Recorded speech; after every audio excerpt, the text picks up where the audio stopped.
La première Coupe du Monde FIFA de l'histoire a eu lieu le 13 juillet 1930 en Uruguay. La France a gagné contre le Mexique 4-1. Seuls 13 pays ont décidé de participer à cette compétition. C'est la seule Coupe du Monde sans match de qualification, étant donné le nombre très réduit de participants. Le roi roumain Carol II était un très grand fan de foot.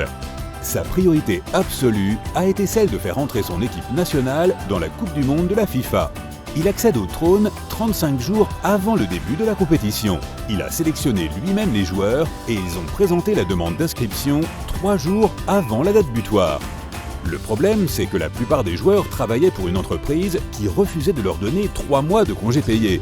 Le roi lui-même a dû passer quelques coups de fil et l'équipe s'est embarquée dans un avion en direction de l'Uruguay. Ils ont fait plusieurs escales. Ils ont récupéré l'équipe de France et le président de la FIFA, Jules Rimet, qui portait le trophée dans sa valise. Ils se sont aussi arrêtés pour faire embarquer l'équipe de Belgique et du Brésil. Tous ces joueurs avaient décidé de partager le vol pour payer moins. L'équipe de la Yougoslavie a fait 3 jours de train pour arriver au port de Marseille. Ils étaient censés partager la traversée maritime avec l'Égypte, mais tout est tombé à l'eau à cause du mauvais temps. Impossible de s'entraîner sur les bateaux et les voyages duraient environ 15 jours. La plupart des équipes arrivées via mer ont gagné leur premier match. L'arbitre de la finale de la première Coupe du Monde était belge. Il portait un costume formel avec une cravate et des bottes d'équitation. C'est assez original comme look pour un événement sportif. À l'origine, le trophée de la FIFA s'appelait Victory. Il s'agissait d'une statuette en argent sterling plaqué or de la déesse grecque Nike qui tenait la coupe au-dessus de sa tête. Plusieurs années plus tard, le trophée a été rebaptisé en honneur de Jules Rimet. C'était le 3e président de la FIFA et il a beaucoup œuvré pour démocratiser le football et c'est à lui qu'on doit la Coupe du Monde. Le trophée est ensuite passé de gagnant en gagnant jusqu'en 1970. En 1970, le Brésil a gagné la Coupe du Monde pour la 3e fois et il a pu garder le trophée pour de bon. En 1966, le trophée de la Coupe du Monde a disparu pendant 7 jours. Cette année-là, la compétition devait avoir lieu en Angleterre. Le trophée avait été exposé dans une exposition philatélique à Londres. Il était surveillé 24 heures sur 24, 7 jours sur 7, mais un voleur a réussi à ouvrir le coffre et a volé le trophée au 2e jour d'exposition. Toute la nation a suivi de près la recherche, qui a commencé immédiatement. Le voleur a demandé une importante rançon. Quand il a été arrêté, il n'avait pas le trophée avec lui. C'est un chien bâtard noir et blanc appelé Pickles qui a résolu l'affaire.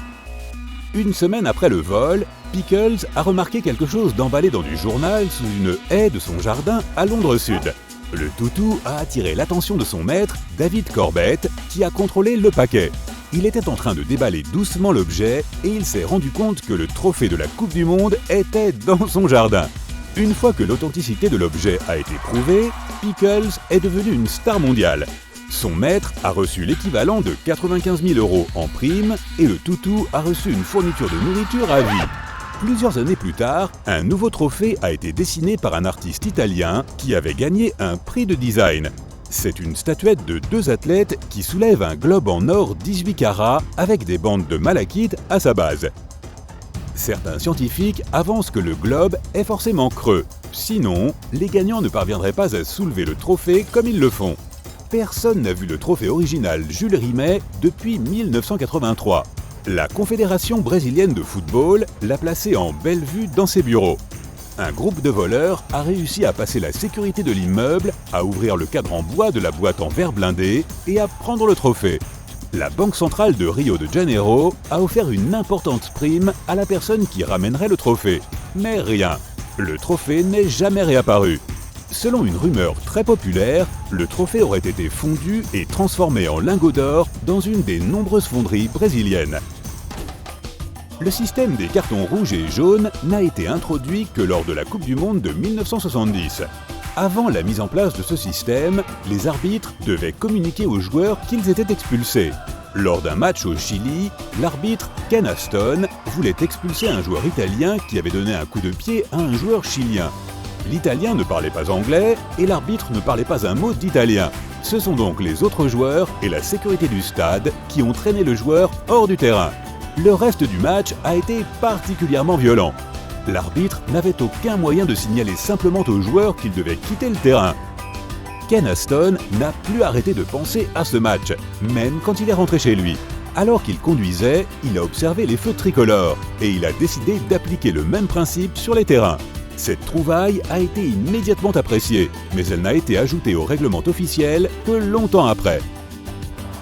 Selon les règles de la FIFA, les joueurs qui participent à la Coupe du Monde peuvent porter des maillots allant du numéro 1 au numéro 23. Les Japonais ne sont pas fans du numéro 4, car il se prononce presque comme le mot « décès » en japonais, et ils considèrent que ça porte malheur. Ils attribuent donc ce maillot de manière aléatoire. Le coup d'envoi de la finale de la Coupe du Monde de 1974 a dû être repoussé de 10 minutes. Les ouvriers du stade de Munich avaient oublié d'installer les drapeaux de corner. Le seul match sans aucun but a eu lieu presque 30 ans après la première Coupe du Monde. L'Angleterre et le Brésil ont fini le match 0-0. C'était le seul match où les Brésiliens n'avaient pas marqué, et ce, grâce à des tactiques défensives très efficaces de leurs adversaires. Le match avec le plus de cartons jaunes et rouges a eu lieu en Allemagne en 2006. Pendant le match Portugal-Hollande, l'arbitre a sorti 16 cartons jaunes et 4 cartons rouges au total. Le premier carton jaune n'a été attribué que 2 minutes après le coup d'envoi. Le président de la FIFA était si contrarié par le jeu d'arbitre qu'il lui a suggéré de se donner un carton jaune à lui-même. En plein milieu du match de quart de finale entre l'Angleterre et le Brésil à la Coupe du Monde de 1962 au Chili, un chien a fait irruption sur le terrain. L'arbitre a interrompu le match, mais personne n'a réussi à attraper le toutou. C'est alors que le buteur anglais Jimmy Greaves, qui adorait les chiens, s'est mis à 4 pattes pour l'attirer. La foule applaudissait et le chien s'est laissé attraper. Il a aussi bien profité de câlins de Greaves. Le joueur brésilien Garrincha a été tellement marqué par l'événement qu'il a décidé d'adopter le toutou. Et Greaves s'est retrouvé avec un nouveau surnom, l'agent de fourrière de Garrincha. Le Qatar accueille la première Coupe du Monde en hiver de l'histoire. Dans tous les autres pays, cet événement se déroulait en été. Elle est partie pour être la compétition FIFA la plus chère de tous les temps.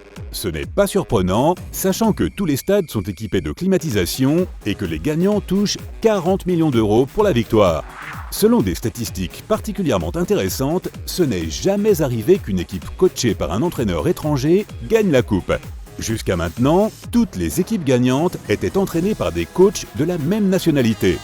Les îles Salomon sont le pays qui s'intéresse le plus au football, du moins en ligne. Et les habitants de cet archipel, situé au nord-est de l'Australie, sont ceux qui font le plus de recherches Google sur la Coupe du Monde. L'entraîneur français Raymond Domenech, qui a entraîné l'équipe de France pour 2 Coupes du Monde, était un grand passionné d'astrologie. Et il pensait que les signes astrologiques des joueurs influençaient leur performance. Il ne faisait pas confiance aux Scorpions et aux Lions. Il pensait qu'ils voulaient seulement se faire remarquer et il les faisait jouer beaucoup moins que prévu.